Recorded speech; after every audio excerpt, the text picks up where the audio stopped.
Welcome back to the Viktor Frankl Meaning Academy, where we talk about all things Viktor Frankl and Dr. Daniel A. Franz's mediocre and dated wardrobe. There we go. There we go. That's for all of our YouTube subscribers. The good doctor himself. Yeah, I may be wearing a cardigan, but you're not cool enough to wear a Viktor Frankl t-shirt. Holy moly, you're like a Frankl superhero. I kind of am. I'm feeling very, very meaningful today.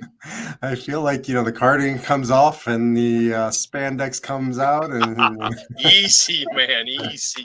We don't need to talk about that kind of bedroom behavior. Well, welcome everybody to the conversation that happens almost weekly, unless Dr. Daniel A. Franz cancels on me, in which case then we have to punt for a while. But that is not accurate whatsoever. I've been recording religiously and missing you tremendously, B. That's like 2 weeks in a row where my audience was stuck listening to me alone and not you, man. So, at least I hope they enjoyed it, but I know they enjoy this more. I hope they're listening on audio because that outfit, brother. So, well, I guess that takes us into the roast, right? Yeah, let's roast. By the way, it is getting warm in here. I'm just going straight Frankl t-shirt, man. I was saving the cardigan for the big reveal, but anyway. Whoa, man, this is like Superman meets Viktor Frankl. So the roast. I listened to. I didn't listen to the whole thing. I watched highlights of it, but I watched a lot of highlights of the Tom Brady roast. If those of you who, don't follow sports or just aren't on sort of like pop culture out there, it was a pretty big deal. It happened, I think it was last week, maybe, I don't know. But it was a roast in sort of an old fashioned kind of no holds barred, just open season on Tom Brady and everybody around Tom Brady, the Patriots and his world. And at first I was a little horrified watching it, I must say. It was just so edgy and raw. Some of the things that were said were like, holy moly, did they just say that on, in public? And however, I listened to some debriefs afterwards about it, and it just got me thinking. One of the takeaways was it was a sign or symbol of an end of an era, and I think frankly an era that needs to end, and I'm grateful that it has, and that is the era of cancel culture. There was something liberating and freeing of listening to mostly guys, some women, roast each other, and felt like I was inside of a locker room. Now that can turn quickly into a toxic masculine environment. We all know, as a dude, we've all been there. However, there was also something real and raw and honest and fearless about listening to that kind of banter in the public arena again. It is nice to know that we can share good humor. Well, I don't know if it was good. I haven't watched it yet. I know I've heard many good things about it and recommendations to pay attention. But, if you pay attention to any podcast out there, and again, listeners know that we listen to Joe Rogan. He talks about this cancel culture all the time, how comedians are frequently canceled. And yeah, it can be difficult. We do live in a time where if your opinion is not, I would say not with the majority, but that's not true either. If your opinion doesn't fit the cultural narrative, whatever that culture is for the moment, you get shut down. And we're losing the opportunity to have good discussions around humor, around politics, around sports, around each other's behavior, around parenting.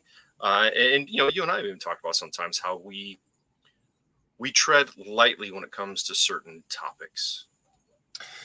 So, I think a lot of it has tied to COVID. I do believe it's not coincidental that COVID and then all of the sort of social upheaval and then social extremism erupted on the other side of that. Take, for instance, the pronoun conversation. You want to use pronouns, you don't want to use pronouns, you want to use different pronouns. We got to this point where if you didn't participate in the pronoun posturing on your bio, like I go by him, his. I refused, by the way, to say that. I don't buy into it.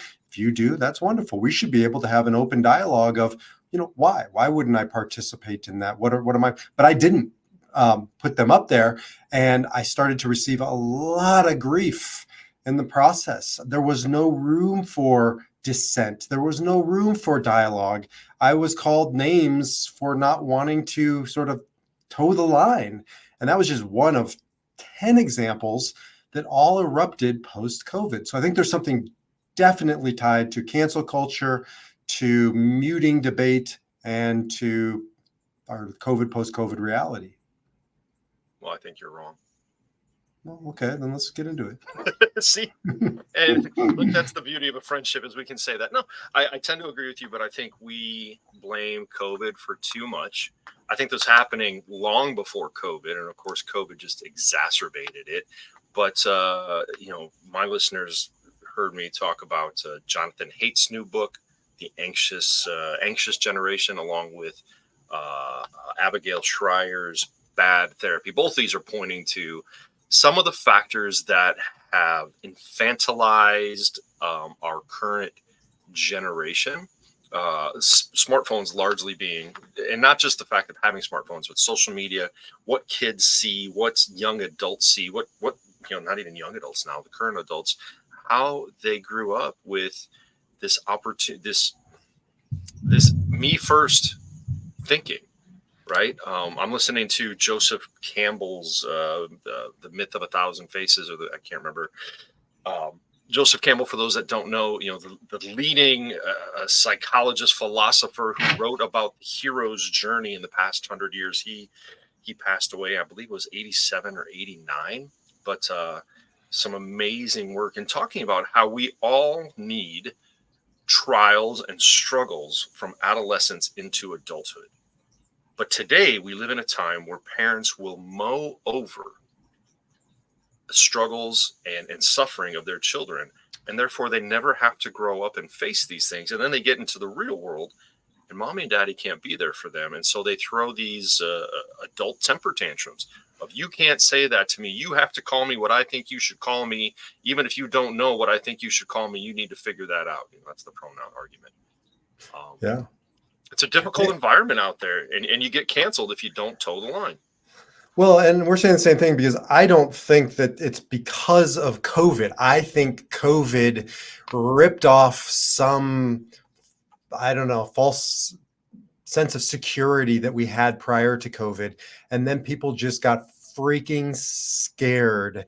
And especially, I get it too. I was raising kids inside a home that were missing high school graduations. My kid never even met anybody in his school, because we moved here right before, and then whatever. Bottom line is, he finished up high school on Zoom and didn't know a single person in his world, because, again, complexities. But I was scared for, what kind of an existence is he going to face with that upside down world that we're living in right now. And I just think a lot of people just kept going with that fear and wanting to protect their kids, and then buying into, well, I'll support them no matter what. They're delicate. They can't handle things. I counseled a person who allowed their child to remove body parts because of a trans identification issue. I'm not commenting on that here. All I'm saying is, I don't know if that would have happened in a pre-COVID reality. I think that the person I was talking to was terrified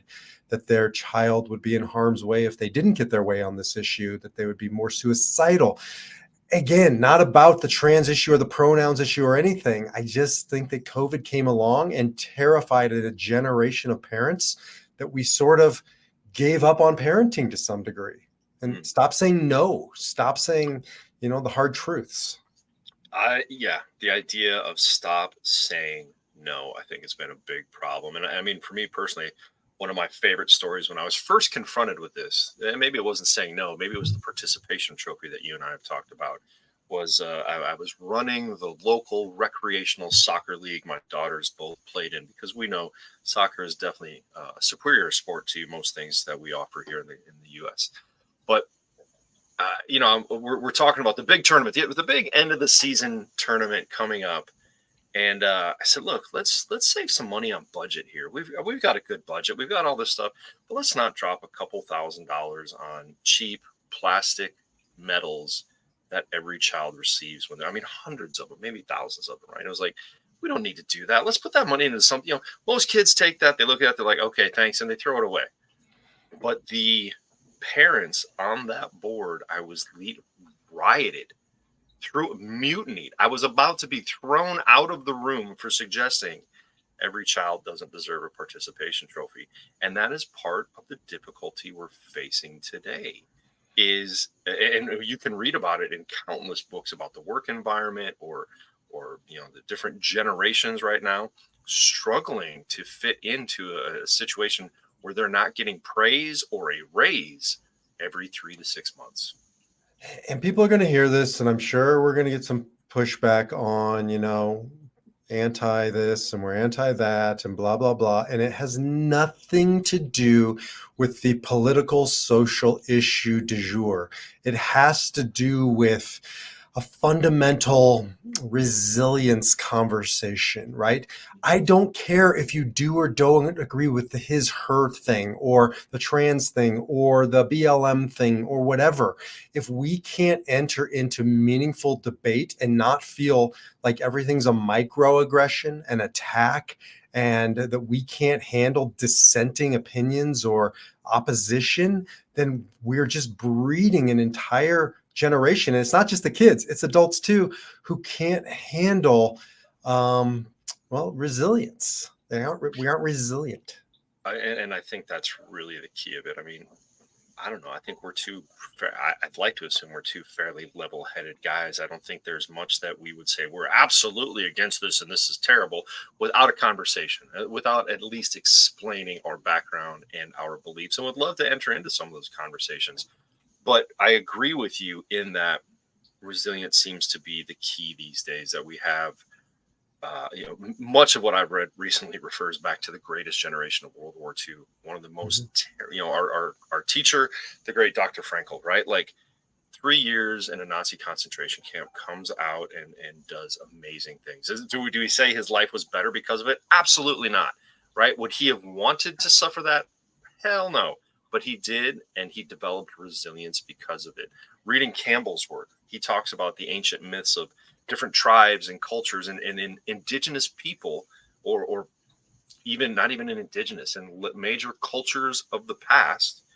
Adolescents needed to go through some kind of trial, not just a symbolic trial, a trial where they nearly faced death, the death of their childhood, to enter into adulthood. We don't have that anymore. We have your worst trial is being bullied on social media, which causes, sadly, many kids to commit suicide, where we need to get back to, as parents, as schools, as universities, teaching this resilience, teaching that, yes, if I set a date that you have to turn something in, damn it, you're turning it in or you get a 0. Not, I just saw this example. My daughter is finishing up a paper after finals week as teachers are grading. I'm like, what are you doing? Well, my professor said I could have a call. It was Wednesday. Like, Wednesday after finals week concluded. I'm like, are you kidding me? And there's real life consequences to not addressing this issue. And we're all experiencing it. I'm experiencing it particularly as a Jew, watching what's happening on college campuses. This is the manifestation of not being resilient, not being able to handle challenge. As an example, I'm sure everybody knows, on many, not all, but many college campuses, you have young terrorists now posing as once upon a time pro-Palestinian supporters. Now they're pro-Hamas. Now they're anti-Jew. Now they're making demands. Now they're causing violence and saying horrific, heinous things. And here's the point. You have every right to have a pro-Palestinian stance. By the way, as an Israeli, I'm pro-Palestinian. We can get into that conversation. Let's have that conversation. Every time I try with somebody of that mindset, they won't talk to me. They just call me names. They call those kids, the pro-Israel crowd, they call them horrific names. They literally won't talk to them. Every Israeli I know, every Jew I know, every American sort of patriot I know says, I'll have the conversation. But you know what you get on the other side? You get masks because they don't want to be seen. That you get human shields. They won't let you in. They won't let the press in. They'll only talk to people who agree with them. They've created this like resilient free echo chamber where they're literally destroying themselves and the places they inhabit, like college campuses, all because of there's no room for dialogue. But don't we seem to be encountering this, right? You and I say this all the time, in times like these, there have always been times like these. But it seems to be more present and more frequent that these massive interruptions to daily functioning. Just a few years ago, we had the Portland riots, and then there was different riots. Then there was the St. Louis riots all the time, disrupting local daily operations, but on a national level too. Why is that? Is that a lack of resilience? Is that too much social media? Why the masks? Why not civil discord? Why all the violence? Well, I think it was at UCLA or Columbia or one of them where they were in there barricaded in the, yeah, it was in Columbia. They were barricaded inside that building.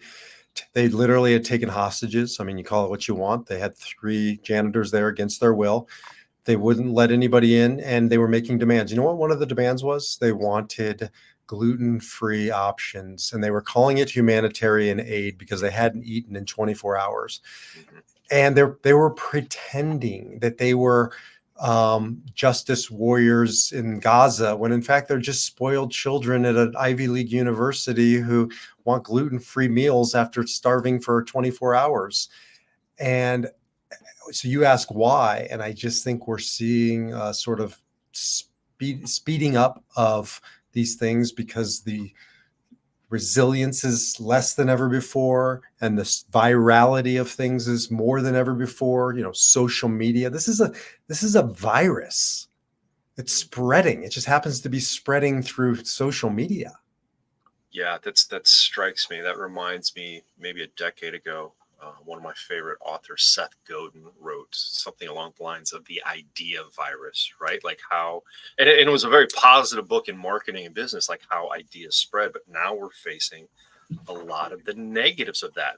I know there are more people than you and I trying to put these positive messages out there, right? A lot of the people we listen to, there's a lot of goodness out in the world. Why isn't that catching? Why isn't logo therapy catching? Why aren't these good messages of healthy parenting and building resilience and allowing our children to struggle, failing ourselves and conquering failure? Why aren't these ideas catching on, B? And another reason, I guess, along those lines, why is because one of the other demands that these, college terrorists were making was, we want to be absolved, I forgot what the word is, from all of consequences of our demonstrations, not demonstrations of all of our destruction, not destruction of all of our hate speech and, maybe hate crimes at this point. They didn't want they didn't want to have consequences. And, that's, I think, a distinction, because in the past, civil rights movement, protesters, by the way, were nonviolent, not violent, never said that. They were willing to go to jail. Martin Luther King went to, prison in Selma or Alabama for his choices, and he was willing to go there for them. He didn't ask to have his record expunged. Right? So responsibility, logotherapy is about taking radical responsibility for your choices. Mhm, mhm. Yeah, and I think the consequences are part of the action, right? It lends credence to, I will face these consequences because I believe in this cause so much. If you don't believe in the cause and you're throwing masks on just to gain attention and a gluten-free sandwich or some, I don't think you can make gluten-free sandwich. We'll talk about that some other time. But right, like in these protests through history, the consequences were part of the protest. But now we face this generation that maybe has never faced consequences or had parents mow over consequences. And that is not how life works. As the great Jordan Peterson tells us, that's just not dealing in reality. And when we don't deal in reality, we live in this upside down fantasy world that, well, is kind of bound for destruction. I was listening to a guy from Shark Tank, a business guy. I can't remember his name. Anyways, he was being interviewed about would he hire somebody who protested. And he said, unequivocally not. And they said, that doesn't seem fair. And he was also talking about, by the way, that their faces are now being captured, even if they're hiding behind a mask, like with eye recognition now and all these things, forever. Now they will be marked in our society because of what they participated in. And it's going to have consequences, everything from them being able to get a mortgage to getting a job to, they're participating in heinous things. And the woman said, that doesn't seem fair. He says, it's literally the definition of fair. If you stand by what you do, then you have to accept the consequences. And what she was saying was they shouldn't have to have that consequences forever. And he's saying that's just the way life is. You don't have to like it. There's always consequence for our actions. And that's, I think, the fundamental issue of what we're talking about here. Well, I think that is just reality as it has been for thousands of years as humans have evolved to where we are now. You are responsible for your decisions and your consequences, but something in the past few decades has changed that. And that's why many of us feel we are living in this upside down, inside out unreality of, wait, you don't have to deal with consequences anymore. How does that happen? How do the rest of us have to face consequences of our decisions, but some are lucky enough not to? It's just not reality. And I think it's too easy to throw these college students under the bus, because I've been asking, where are their parents? Most of them are not paying for college. Most of their parents are paying for college. And, a parent who doesn't say to their kid, either don't do that, or if you do that, no, there's consequences. And they're not saying that. There's nobody parenting these kids. And, they're grown adults to some degree, but they're also being left to their own devices, just like that parent who said to their 13-year-old, I empower you to make a decision about your body that's going to affect you for the rest of your life. A child needs some guidance here. Yeah, and that's where I would argue these are not adults, right? Chronologically, maybe on their driver's license, yes, the law considers them to be adults, but we're facing, again, continuing generations of people chronologically into young adulthood who have the tools, the attitude, the behaviors of an infant. And when we talk about the science of psychology and developmental psychology, when we as humans don't go through the appropriate developmental phases, which are not easy, which we just don't fly from one to the other. When we don't go through these developmental stages, we stay stuck as a child, as an infant. Children and infants can't run the world, right? And I'm kind of afraid they can't help me retire at some point, right? I mean, each generation looks at the next one as like, yeah, you guys got this. We're going to be okay. And I can take a step back. And I think we see more and more, there is a fear for the future. What is it going to look like with these adults that haven't gone through the appropriate developmental stages? Yes, and coming back to that sort of roast again, I think we're breaking through now the other side of that, where lots of people are stepping up and stepping out, and young people, and saying, "Hey, I'm ready to take responsibility for my choices." So here's an example. My son is a counter protester. He goes around his college campus to fight the pro-Hamas groups. He's he's going off to Israel next week for the summer. He's very passionate about it.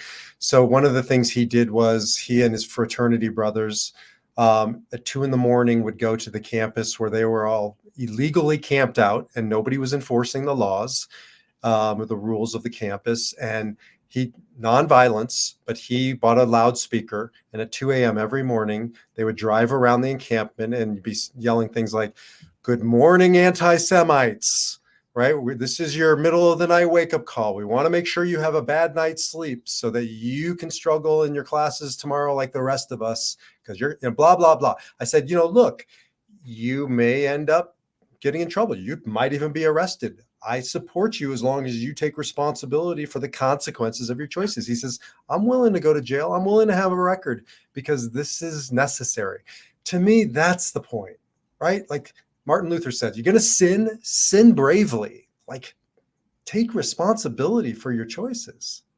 Absolutely. And make, I guess that's the counter, the agreement to that is make brave choices, make brave decisions, go out there and do things responsibly. If you disagree with this, take responsible action.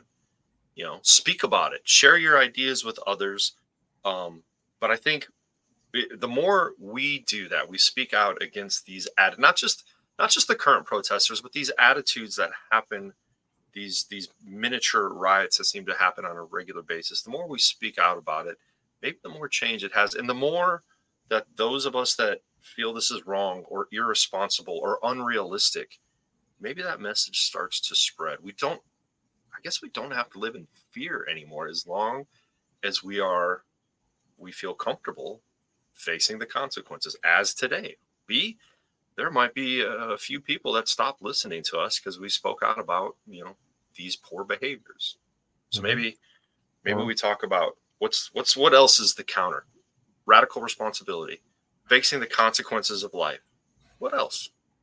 I think another big one is, again, back to that sort of roasting thing that was going on. I watched it and it was really uncomfortable. It was at times That was beautiful. I've never seen that face on you before. It was, so that was tells me a lot about how uncomfortable it was. I was listening to some of the things they were saying, like, Robert Kraft and Tom Brady got upset about this one, but they said something about him going to get a massage, and it was very like, whoa, like that's like, or they talked about, they said something about not Aaron Hernandez, who killed himself, and they made a joke about it. It's like, oh boy, like this is like uncomfortable. But the point is, what they all agreed to going into that was, we're going to choose to not be offended. We're going to go into this not looking for reasons to feel marginalized and victimized, right? Just because you say it doesn't mean I have to internalize it.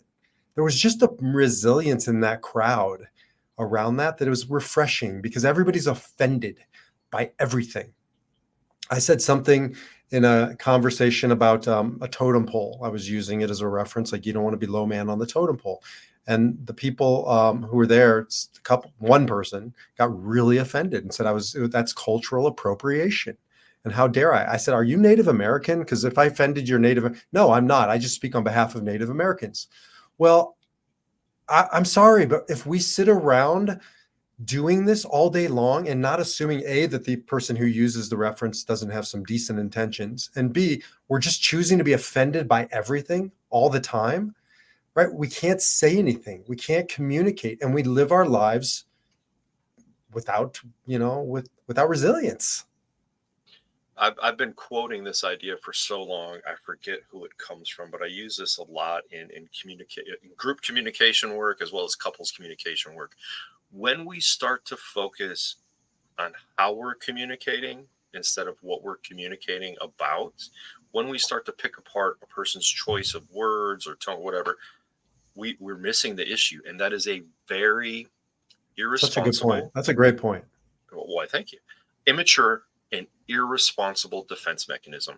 It is, well, I'll say it again, developmentally, psychologically childish to focus on how it was said, or the choice of the words, or the mistake I just made in having to go back and correct myself, instead of what is the idea we're commenting on here. Let's get to the heart, to the core. And that, unfortunately, again, that's just good communication in a group context, in a couples context, in a family context. Yet we're not doing that in a societal context. People say sometimes after our show or my other podcasts, I didn't agree with everything you said. I said, I don't agree with everything I say. The point isn't... I don't agree with anything you say much of the time. The point isn't agreement. The point is the process. And that's what you're saying, right? It's like, if we're so focused on the way it looks and sounds and feels, we miss the beauty of being in it together, like working our way through the effing mud, trying to get to some clarity and some truth, and having the courage to try on ideas and opinions that don't fit anymore or don't make sense. That, you know what, sometimes you gotta kind of wear the thing to realize it's not right. It doesn't fit. Spoiler alert, this conversation between B and I is rarely scripted. And as two extroverts, whatever we're thinking is going to come out of our mouth. And maybe a couple hours later, we're going to say, oh, I'm going to refine that. Not, again, responsibly. I'll face the consequences of it because I know how I operate. And most of the stuff coming out, I believe it. But there will be days where I come back and say, huh, maybe I'll take a look at that. Maybe I'll take a look at that idea or how I spoke that or what I had to say about it. But I think that's the discord we're missing in the public forum is the ability to challenge each other, to have conversations that say, it's funny, you and I fake challenge each other so often. It's I don't know whether it's here or in your search for meaning. I mean, I'm kind of embarrassed for you sometimes that you're like, but Dan, I disagree. And I'm like, no, you don't. We agree on the same. No, I'm not embarrassed. I'm embarrassed for both of us, right? Because we issue these fake challenges just to illustrate that, but we agree on so much. But I think that's Yeah, but sometimes we genuinely disagree, but then we realize we're not disagreeing on the content. We're disagreeing on the pathway there. That's what your point is. Yeah. Right? Like I can have a conversation with a pro-Hamas person, and we are definitely going to walk away disagreeing. But I guarantee you we can find some common ground. Like I don't want innocent Palestinians to die. Now, why they're dying is where we're going to have to get into it. But like, let's stop just focusing on everything we disagree on, everything that offends. Like, can we find any common ground? We're coming into obviously the final stretch of the presidential race. Strap your seatbelt in. Here we go. Yep. Now we're getting canceled. Damn, if we didn't get canceled 10 minutes ago, all three of our viewers just dropped off, including Running Man. That we're going to get canceled in families, not just, like families are going to start canceling each other again, and friends are going to cancel each other. You're going to have so much fallout over this election.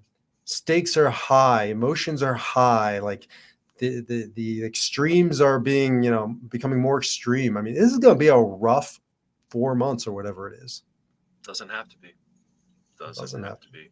You can make the choice, right? There's a beautiful lyric. I've quoted it often in an Avett Brothers song that says, when your life isn't affected by the man that is elected, that's a choice. Yes, elections have consequences. They'll have global consequences. They'll have local consequences. And we need to deal with those consequences. But it doesn't have to be a great triumph or a great tragedy. It's just the way democracy works. And we get to get on with our lives and take care of our families and go about day-to-day business. And things might change. The cost of bread may go up and may go down. The cost of gas may go up, may go down. There might be different things that happen. But in the end, you get to choose, as the great Dr. Frankel teaches us, we get to choose our reactions. We don't get to choose the situation or how things in the world always go. We can impact it, but we always get to choose our reaction. Amen. So what can people do about this, V? Choose their reaction, make responsible choices, engage in resilience building. We talk about it often. You can build resilience. Look at when you're being hurt or offended. First of all, nobody ever hurts or offends you. You choose to be offended. I've been called a kike many times in my life, which is a derogatory term for a Jew. Whoever says it to me, it just dropped in, their stock price has plummeted because somebody who uses that word or the N word or fill in your blank word, they've just resorted to base, human behavior. I no longer respect them. It's not, I don't get upset. I just look at them differently because I've made a choice a long time ago. I'm not going to be offended by these things. And I think we all have to look at the ways when we're offended of like, how am I choosing to be a victim? How am I choosing to allow somebody to affect me in this way? That's my choice. Do I offend you if I suggest we change the name to the podcast to the Kike and the Kraut? Whoa, that's going to change our demographic for sure.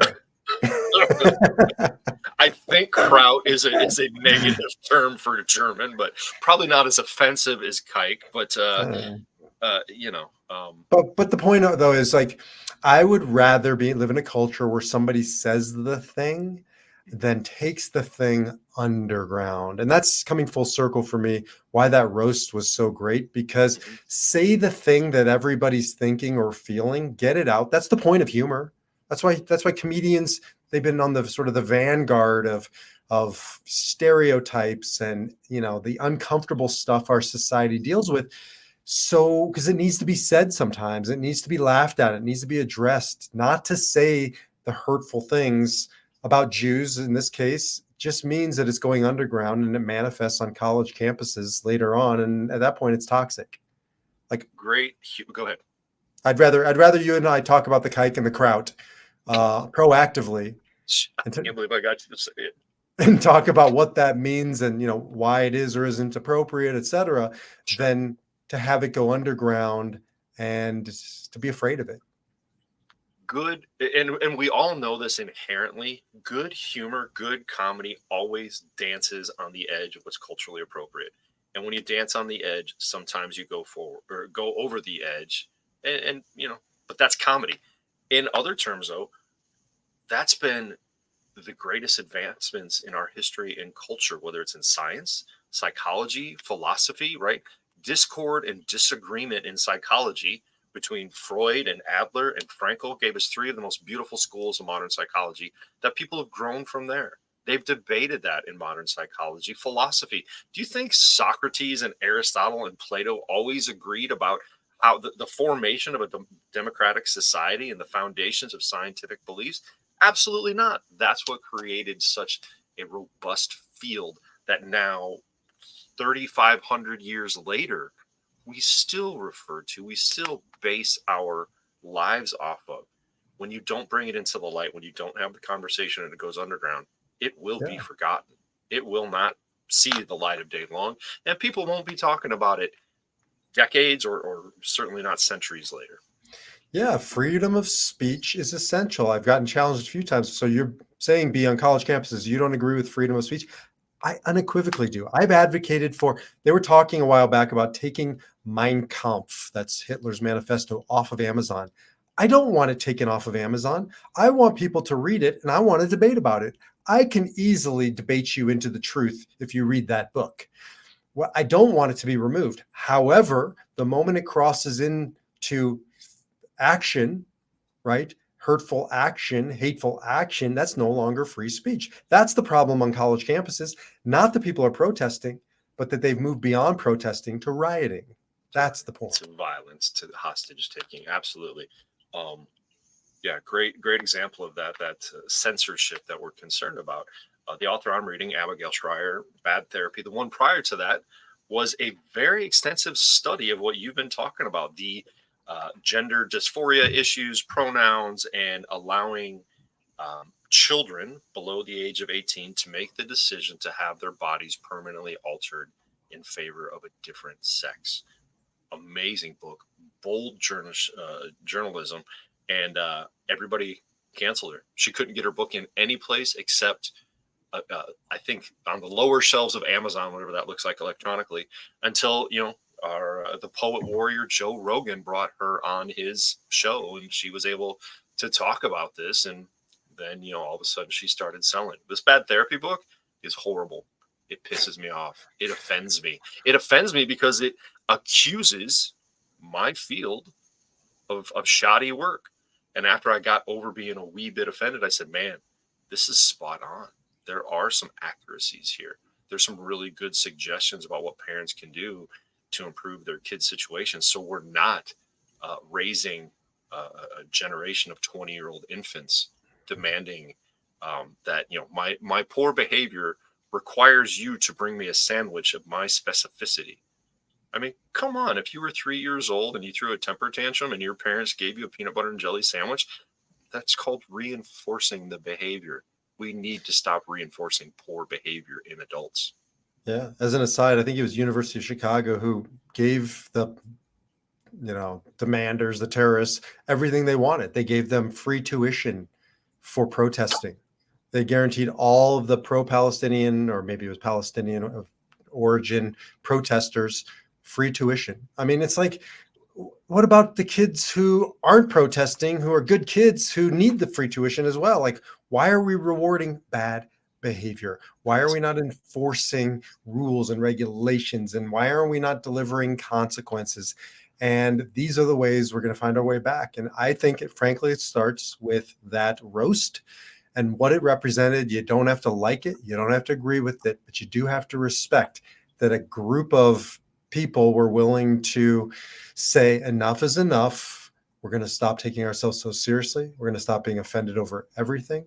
We're going to, take a collective breath and get back to some sanity. Yeah, and I would offer, if universities continue to make these decisions, we know enrollment in secondary education like that continues to go downhill, especially when kids can leave high school and go out and learn exactly what they want to learn, right? A trade, a certificate, programming, marketing, whatever it is, and not have to take underwater basket weaving and Greek theater and deal with a bunch of temper tantrum throwing brats in the classroom with them.